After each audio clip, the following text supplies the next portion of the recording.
नमस्ते छात्रों, मैं हूँ संगीता शिर्के। आप सभी का हिंदी व्याकरण के अध्ययन में स्वागत करती हूँ। आज हम व्याकरण का घटक विराम चिन्हों का अध्ययन करेंगे। आप सोचते होंगे कि विराम चिन्हों का क्यों अध्ययन करना है, ये तो हमें पाठवी से ही सिखाए गए हैं।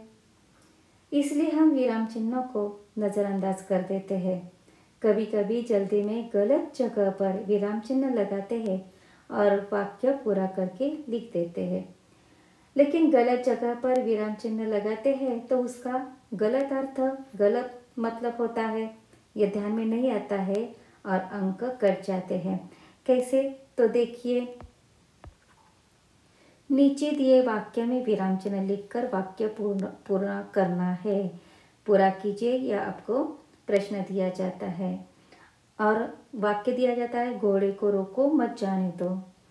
अब इस वाक्य का पहला उत्तर हम लिखते हैं, घोड़े को रोको मत जाने दो। रोको की यहाँ पर हम अल्प विराम लगा देते हैं और पूर्ण विराम दो के यहाँ पर लगा देते हैं।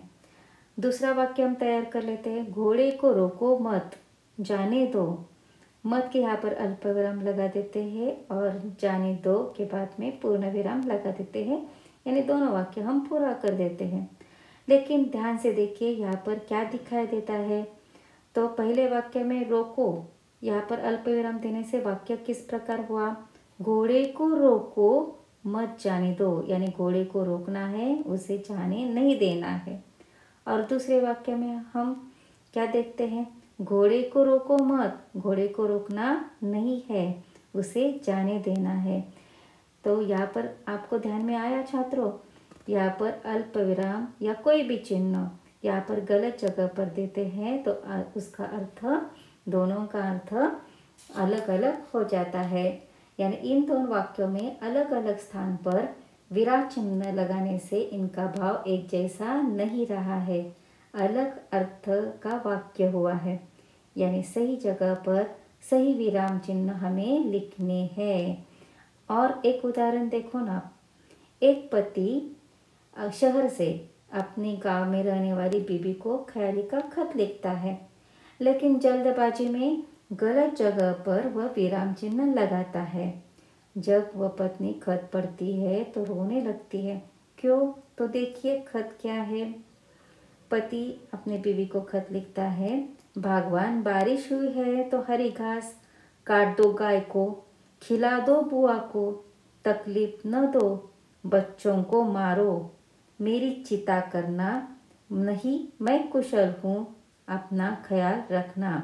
यानी यहाँ पर काट दो गाय को काटना है और उसको काटकर बुआ को खिला देना है, तकलीफ न देना है, बच्चों को बहुत मारना है और मेरी चिता करना है, मुझको जलाना है, नहीं मैं कुशल हूँ, अपना ख्याल रखना। देखो कितने गलत अर्थ, गलत वाक्य बन गए हैं गलत जगह पर विराम चिन्ह देने से। पति को बीवी से इस प्रकार का खत लिखना था कि भगवान बारिश हुई है तो हरी घास को काट दो, उसको गाय को खिला दो, बुआ को तकलीफ न दो, बच्चों को मारो मत, मेरी चिंता नहीं करना, मैं कुशल हूँ, अपना ख्याल रखना। यानी इस प्रकार गलत चिन्ह लगाने से वाक्य का अर्थ भी गलत हुआ है। आपको ध्यान में आया ना। इसलिए छात्रों, चिन्ह सही जगह पर देना आवश्यक है। छात्रों ध्यान से देखो, परीक्षा में वाक्य दिया जाता है और 2 विराम चिन्ह लगाने होते हैं और अंक होते हैं एक सही विराम चिन्हों को आधा अंक, और दोनों सही लिखेंगे तो 1 अंक मिल जाता है। ठीक है, अगर एक भी गलत से लिखते हैं तो आधा अंक, यानी एक एक करके 1 अंक चला जाएगा। इसलिए छात्रों, हमें स्कोर बढ़ाना है तो हमें एक एक अंक महत्वपूर्ण है, ये ध्यान में रखना है। और 5वीं और 6ठी कक्षा में विराम चिन्ह दिए जाते हैं और उस चिन्ह के नाम लिखने के लिए कहा जाता है। इसलिए हमें व्याकरण के एक एक घटक को सीखना है, नज़रअंदाज नहीं करना है। तो चलिए हम विराम चिन्ह की ओर चलते हैं। विराम चिन्ह की परिभाषा पहले देख लेते हैं। विराम चिन्ह यानी विराम का शाब्दिक अर्थ होता है ठहराव, रुकना या विश्राम लेना। हम बातचीत करते समय अपनी बात पर बल देने के लिए या समझाने के लिए थोड़ी देर रुकते हैं। रुकने की इस प्रक्रिया को विराम कहते हैं। लिखते समय इस प्रक्रिया के लिए कुछ निश्चित चिन्हों का प्रयोग किया जाता है, जिसे विराम चिन्ह कहा जाता है। विराम हिंदी में प्रचलित विराम चिन्ह होते हैं अनेक। उसमें से हम देखते हैं अल्प विराम, अर्धविराम, पूर्ण विराम, प्रश्न चिन्ह, विस्मयादिबोधक चिन्ह, निर्देशक चिन्ह, कोष्टक चिन्ह, इकर अवतरण चिन्ह या उद्धरण चिन्ह, दोहरा अवतरण चिन्ह, योजक चिन्ह, संक्षेप या लागू चिन्ह, त्रुटिपूरक या हंसपद चिन्ह, लोप चिन्ह, समानता चिन्ह, कोलन या अपूर्ण विराम, अल्प उपविराम चिन्ह, अपूर्णता सूचक चिन्ह, विवरण चिन्ह, समाप्ति चिन्ह, पर्याय चिन्ह और 20 चिन्हों का हम अध्ययन करेंगे। इसमें से पहला है अल्प विराम। वाक्य में जहाँ थोड़ा रुकना हो या अधिक वस्तुओं, व्यक्तियों आदि को अलग करना हो, वहाँ अल्प विराम चिन्ह का प्रयोग किया जाता है। अल्प का अर्थ होता है थोड़ा। अल्प विराम का अर्थ हुआ थोड़ा विश्राम अथवा थोड़ा रुकना। बातचीत करते समय अथवा लिखते समय जब हम बहुत सी वस्तुओं का वर्णन एक साथ करते हैं तो उनके बीच बीच में अल्प विराम का प्रयोग करते हैं। जैसे राधा, आज मेरा जन्मदिन है। राधा की यहाँ पर हमने थोड़ा सा विराम लिया, इसलिए अल्प विराम यहाँ पर चिन्ह लगाया गया है। बगीचे में लाल, पीले, नीले, सफ़ेद रंग के फूल खिलते हैं। लाल के यहाँ पर थोड़ा सा विराम किया, पीले और नीले सफ़ेद रंग के फूल खिलते हैं, तो यहाँ पर अल्प विराम चिन्ह का इस्तेमाल किया गया है। रमेश ने कहा मैं कल जाऊँगा। कहा कि यहाँ पर हमने थोड़ा सा विराम लिया, इसलिए यहाँ पर अल्प विराम चिन्ह लगाया गया है। अब अगला देखते हैं। दूसरा है अर्धविराम। अल्प विराम की अपेक्षा कुछ अधिक काल तक ठहरना पड़ता है, तब अर्धविराम का प्रयोग किया जाता है। जैसे कि कोरोना के कारण व्यवसाय बंद है, वाणिज्य बंद है, कृषि कार्य बंद है, हाहाकार मच रहा है। हम आपस में कितना भी लड़े टकराए, बाहरी शत्रु के लिए एक ही है। तीसरा वाक्य हम लेते हैं। सभा सोसाइटियों में जाते हैं मगर चाहते हैं कि लड़की ज़्यादा पढ़ी लिखी न हो। यहाँ पर हमने अल्प विराम की अपेक्षा अधिक काल तक हम ठहरे हैं, इसलिए यहाँ पर अर्धविराम का चिन्ह यहाँ पर लगाया है। अब तीसरा है पूर्ण विराम। जहाँ वाक्य पूर्ण होता है और काव्य के चरण के अंत में पूर्ण विराम का प्रयोग किया जाता है। जैसे हम पहला वाक्य लेते हैं, मन लगाकर पढ़ो। यहाँ पर वाक्य पूरा हुआ, इसलिए हमने पूर्ण विराम चिन्ह लगाया। हिंदी हमारी राष्ट्रभाषा है, यहाँ पर पूर्ण विराम दिया है। अब काव्य की पंक्तियाँ हैं। उठो धरा के अमर सपूतों, पुनः नया निर्माण करो। यहाँ पर वाक्य पूरा हुआ है, पंक्ति पूरी हुई है, इसलिए हमने पूर्ण विराम का चिन्ह लगाया है। अब चौथा है प्रश्नसूचक चिन्ह। यह प्रश्न का बोध कराता है और इसका उपयोग वाक्य के अंत में किया जाता है। जैसे कि तो क्या दूध देने की सज़ा उसे लाठियों से दी गई? यहाँ पर प्रश्नवाचक चिन्ह दिया है। आप बाजार कब जाएंगे? कौन खरीदेगा इस बूढ़ी गाय को? यहाँ पर कब, कौन, कहा, यहाँ पर सर्वनाम आए हैं और इसलिए वाक्य पूरा करने के बाद हमने प्रश्न चिन्ह यहाँ पर लगाया हुआ है। अब पांचवा है विस्मय सूचक चिन्ह। हर्ष, शोक, घृणा, विस्मय, भय आदि भावों को व्यक्त करने के लिए जो शब्द आते हैं उनके बाद इस चिन्ह का प्रयोग किया जाता है। जैसे कि वाह, आपने तो कमाल कर दिया। यहाँ पर हमने हर्ष, विस्मय हुआ है। छी, नकल करते हो। यहाँ पर घृणा, तिरस्कार का भाव यहाँ पर व्यक्त किया गया है। अरे तुम यहाँ छिपे हो, यहाँ पर विस्मयबोधक चिन्ह हमने लगाया है। अब छठा है कौष्टक चिन्ह। क्रमांक या क्रमसूचक अक्षर, समानार्थी शब्द या नाटक आदि के संवादों में पात्र के हाव भाव को सूचित करने वाले शब्दों को कोष्टक में लिखा जाता है। जैसे कि छात्र उदास होकर कहता है अब क्या होगा, यह उदास होकर हमने कोष्टक चिन्ह में लगाया हुआ है। हम नवाब राय यानी प्रेमचंद को जानते हैं। नवाब राय का अर्थ है प्रेमचंद जी। मनो मन ही मन हंसते हुए कहती है मैंने तो लड्डू का डिब्बा देखा भी नहीं। मन के भावों को यहाँ पर व्यक्त किया गया है। अब देखते हैं अगला कौन सा है, निर्देशक चिन्ह। निर्देशक चिन्ह यानी किसी पद की व्याख्या करने या किसी विषय को विस्तार समझाने के लिए निर्देशक चिन्ह का प्रयोग किया जाता है। यह चिन्ह योजक चिन्ह से भी बड़ा होता है। जैसे मोहन मेरे कोई सेवा, मियाँ करामत अली ने कहा था नेकी और पूछ पूछ। और तीसरा वाक्य है मैंने सहज ही पूछा कितने का है।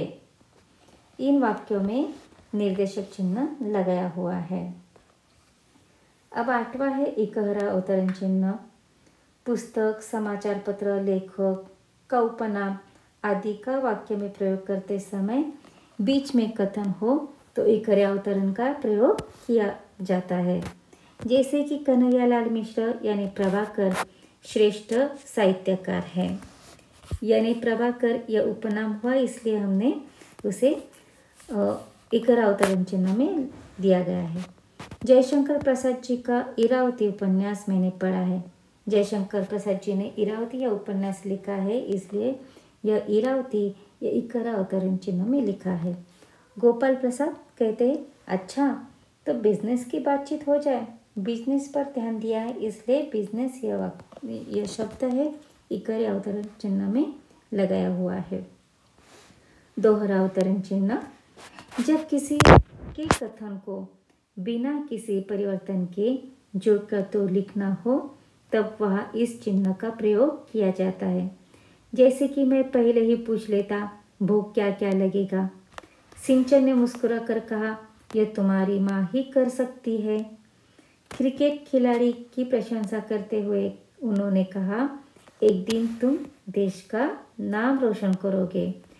यह सब वाक्य जो है वह दोहरा अवतरण चिन्ह में दिए गए हैं क्योंकि यहाँ पर कथन बताया गया है, जो का तो लिखा गया है इसलिए दोहरा अवतरण चिन्ह का यहाँ पर उपयोग किया गया है। 10वां है योजक चिन्ह या संबंध सूचक चिन्ह। इस चिन्ह का प्रयोग दो शब्दों को जोड़ने के लिए सामासिक शब्दों के बीच, पुनरुक्त शब्दों के बीच किया जाता है और यह चिन्ह दर्शाता है कि इसके दोनों ओर के शब्द परस्पर मिले हुए हैं। जैसे कि दूर दूर तक पानी ही पानी, तेज हवा और रस्सियों से हवा में लटके हम। दूर दूर तक यहाँ पर योजक चिन्ह का उपयोग किया है।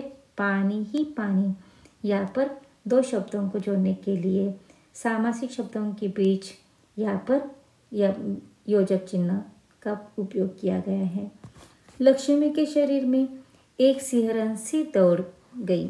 यहाँ पर दो शब्दों के बीच में योजक चिन्ह का इस्तेमाल किया गया है। भूखा प्यासा, रोते रोते, नन्ही सी, माता पिता, दूध भात, धीरे धीरे, घर घर, यहाँ पर दो शब्दों को जोड़ने का प्रयोग किया गया है इसलिए योजक चिन्ह यहाँ पर दिया गया है। अब अगला है संक्षेप या लागू चिन्ह। जो शब्द बहुत ही प्रसिद्ध हो या उसके बार बार लिखने की आवश्यकता पड़े तो उसका पहला अक्षर लिखकर आगे लागू चिन्ह लगा देते हैं। यानी शब्दों को संक्षिप्त रूप में लिखा जाता है। जैसे कि लोकमान्य, लोकमान्य यह शब्द लिखने के लिए हम लो और लागू चिन्ह देते हैं। पंडित लिखने के लिए हम प और अनुस्वार देते हैं और लागू चिन्ह देते हैं। महात्मा महात्मा यहाँ पर लिखते समय हम म लिखकर लागू चिन्ह लगा देते हैं। पा वा सुखात्मे यानी पांडुरंग वामन सुखात्मे, ये लिखते समय हमने लागू चिन्ह का उपयोग किया है। कृ पु प्रु उ यानी कृपया पृष्ठ उल्टिए के स्थान पर, यहाँ पर कृ के यहाँ पर लागू चिन्ह, प्रु के यहाँ पर लागू चिन्ह और उ के यहाँ पर लागू चिन्ह का उपयोग किया है, यानी यहाँ पर संक्षिप्त रूप में यह शब्द लिखे हैं। अब है त्रुटिपूर्वक या हंसपद चिन्ह। जब लिखते समय कुछ छूट जाता है तब यह चिन्ह का उपयोग किया जाता है। जैसे कि कभी कभी हमारे घर आया करो, कभी कभी हमारे यहाँ पर घर यह शब्द लिखना चाहिए था लेकिन वह छूट गया था, इसलिए त्रुटिपूर्वक चिन्ह या हंसपद चिन्ह लगाकर हमने ऊपर घर लिख दिया। दूसरों का चिंतन करने वाले कौन होते हैं? महापुरुष। महापुरुष यहाँ पर छूट गया था शब्द, इसलिए हंसपद चिन्ह यहाँ पर लगाकर महापुरुष लिख दिया गया है। छोटा भाई मंडी से धनिया, आलू, ककड़ी और बैंगन ले आया। यहाँ पर ककड़ी के यहाँ पर आलू लगाना था, लेकिन हंसपद चिन्ह लगाकर हमने आलू लिख दिया है, यानी वाक्य पूरा हो चुका है। अब 13वां है लोप चिन्ह। कई बार पुनः कहना, श्लोक, सुभाषित प्रारंभ करना हो तो लोप चिन्ह लगाते हैं। जैसे तुम इस काय को लेकर क्या करोगे? जननी जन्म भूमिश्च। यहाँ पर कभी कभी यहाँ पर कई बात पुनः कहना चाहते हैं तो यहाँ पर लोप चिन्ह हम लगाते हैं।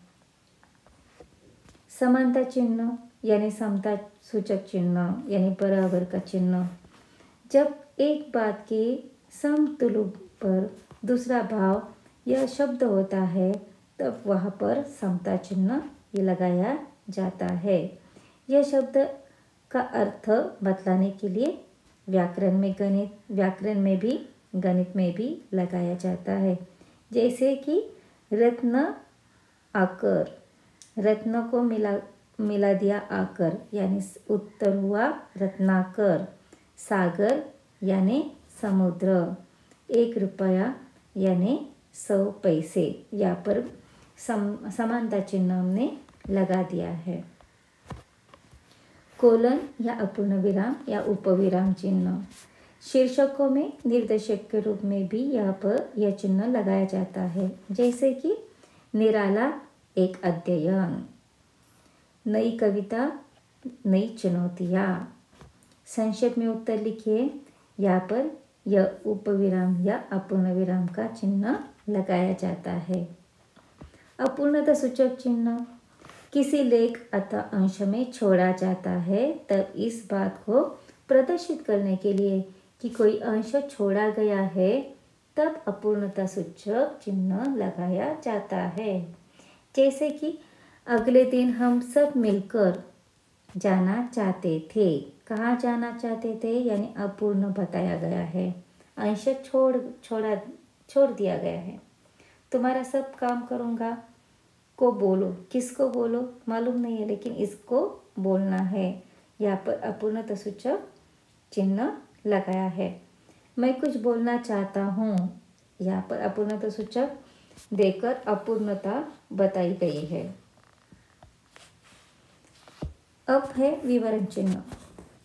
जब किसी वाक्यांश के बारे में कुछ विस्तार से कहना हो तो किसी पद की व्याख्या करनी हो तो इस चिन्ह का प्रयोग किया जाता है। जैसे कि विवरण के लिए नीचे देखिए, यहाँ पर विवरण चिन्ह लगाया गया है।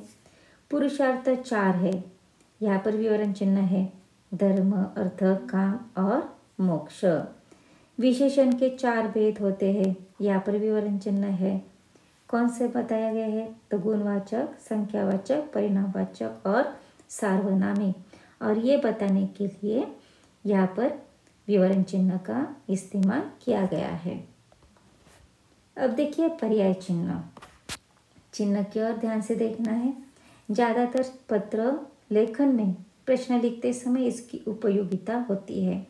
जैसे कि रंजन या रंजना मांजरेकर हेमेंद्र कुटीर सुभाष चंद्र मार्ग ठाणे से नागपुर में पढ़ रहे अपने छोटे भाई नीरज को परीक्षा की तैयारी हेतु पत्र लिखती है। यहाँ पर पर्याय चिन्ह लिखकर यह वाक्य पूरा किया गया है। समाप्ति सूचक चिन्ह चिन्ह ध्यान से देखिए।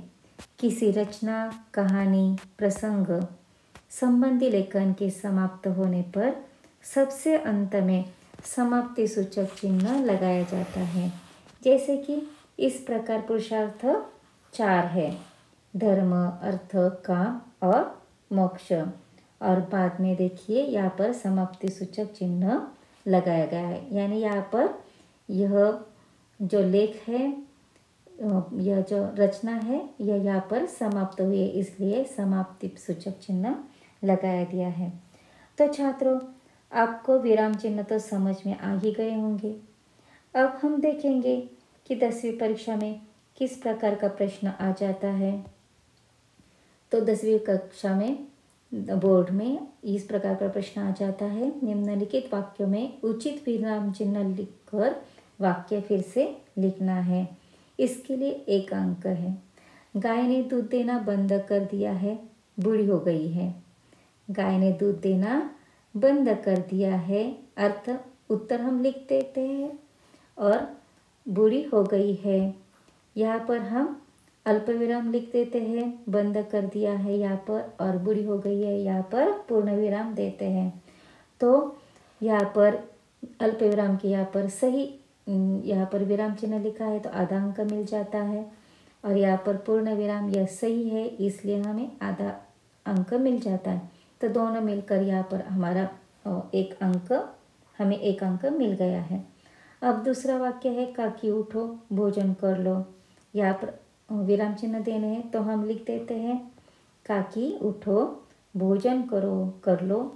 यहाँ पर उठो के यहाँ पर अल्प विराम देते हैं और भोजन कर लो यहाँ पर पूर्ण विराम देते हैं, यानी अल्प विराम और पूर्ण विराम दोनों सही है। यहाँ पर आधा आधा अंक हमें मिल जाता है और 1 अंक हमारा पूरा हो जाता है। तो इस प्रकार अच्छी तरह से हमें पढ़ाई करनी है। एक आधा आधा अंक हमें मिलकर 1 अंक करके हमें कौन सा भी अंक हमें यहाँ पर नहीं जाने देना है। तो सही विराम चिन्ह हमें लगाना है और 1-1 अंक को प्राप्ति हमें करनी है और हमारा स्कोर बढ़ाना है। तो छात्रों, यहाँ पर विराम चिन्ह हम सीख गए हैं, उसका भी ज़्यादा पढ़ाई करनी है आपको। 1-1 अंक हमें प्राप्त करने के लिए सही हमें विराम चिन्ह लिखकर वाक्य पूरा करना है।